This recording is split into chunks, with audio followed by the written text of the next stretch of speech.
Bismillahirrahmanirrahim. Assalamualaikum warahmatullahi wabarakatuh.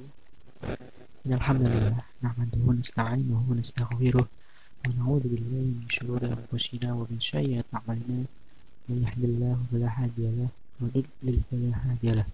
Asyhadu an la ilaha illallah wa asyhadu anna Muhammadan abduhu wa rasuluh la nabiyya ba'da.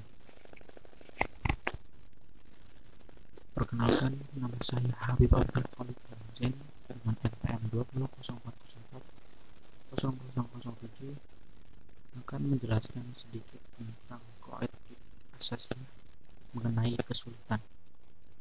Baik, langsung saja ke pembahasannya.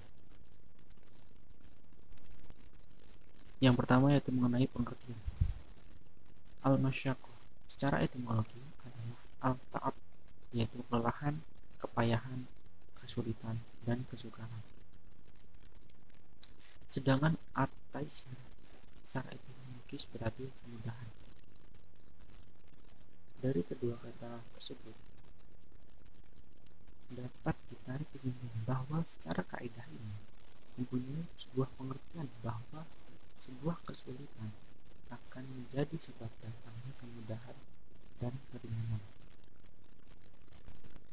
Selanjutnya yaitu mengenai landasan kaidah kesulitan di bawah kemudahan.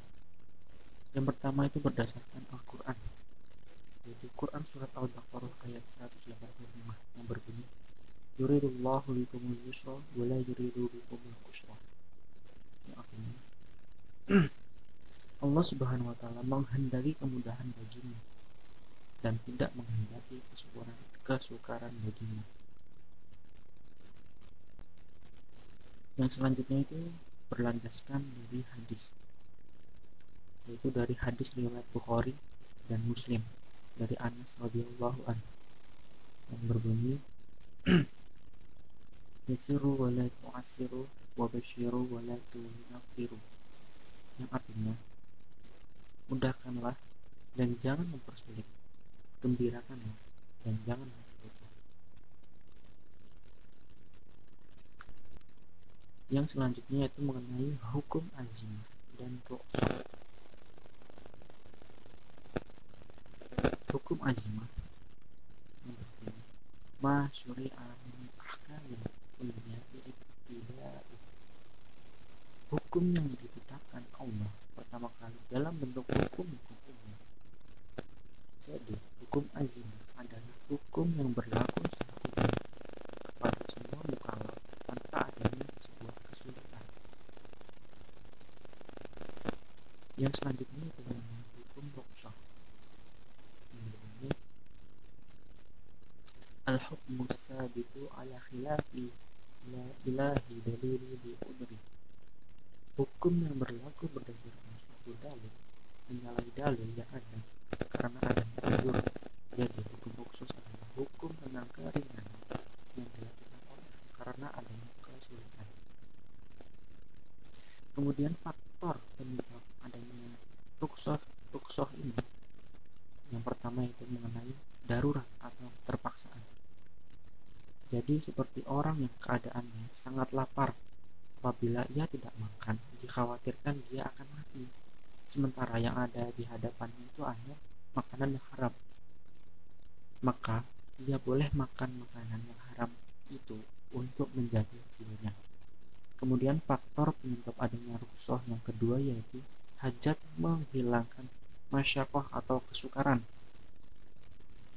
Maksudnya bagi seseorang mungkin masyaqqah, tapi bagi orang lain tidak merasa sulit, tapi ada standar umum yang sesungguhnya bukan kesulitan, dan karenanya tidak menyebabkan sebuah keringanan di dalam pelaksanaan ibadah, seperti merasa berat berwudu pada masa musim dingin, atau merasa berat berpuasa pada masa musim panas, atau juga merasa berat bagi terpidana dalam menjalankan sebuah hukum.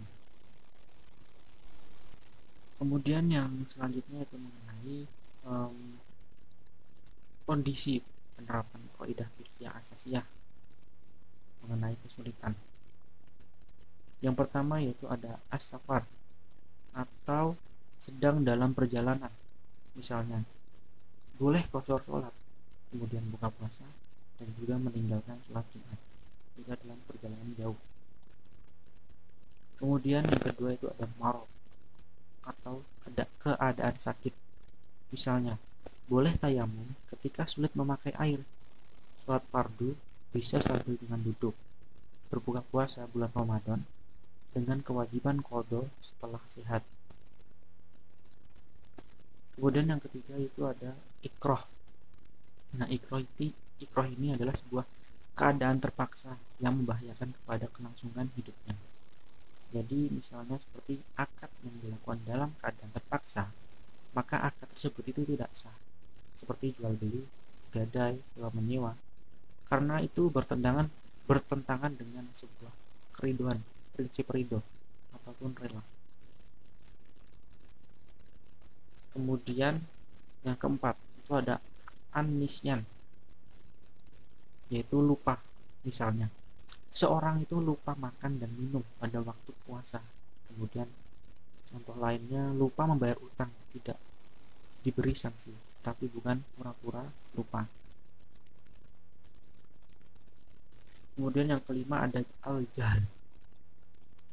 Al-jahl itu ketidaktahuan. Misalnya orang yang baru masuk Islam atau mu'alaf karena tidak tahu lebih detail syariat Islam, kemudian makan makanan yang diharamkan, maka dia tidak dikenai sebuah sanksi. Kemudian ada umum al-balwa, yaitu adalah kesulitan umum, seperti kebolehan bai as-salam. Maksudnya bai as-salam itu membayar terlebih dahulu, kemudian barangnya itu ke belakangan. Nah, contohnya itu seperti kebolehan dokter melihat kepada bukan mahramnya demi untuk mengobati sekedar yang dibutuhkan dalam pengobatan. Kemudian yang terakhir itu ada an-naqs, yaitu kurang mampuan bertindak hukum, seperti anak kecil, orang gila, kemudian orang yang dalam keadaan mabuk yang sehingga menyebabkan hilang akal. Kemudian dalam ilmu hukum yang berhubungan dengan pelaku ini disebut unsur pemaaf, termasuk di dalamnya keadaan terpaksa atau dipaksa. Mungkin cukup sekian yang dapat saya sampaikan. Kurang lebihnya mohon maaf. Billahi fisabilil haq fastabiqul khairat.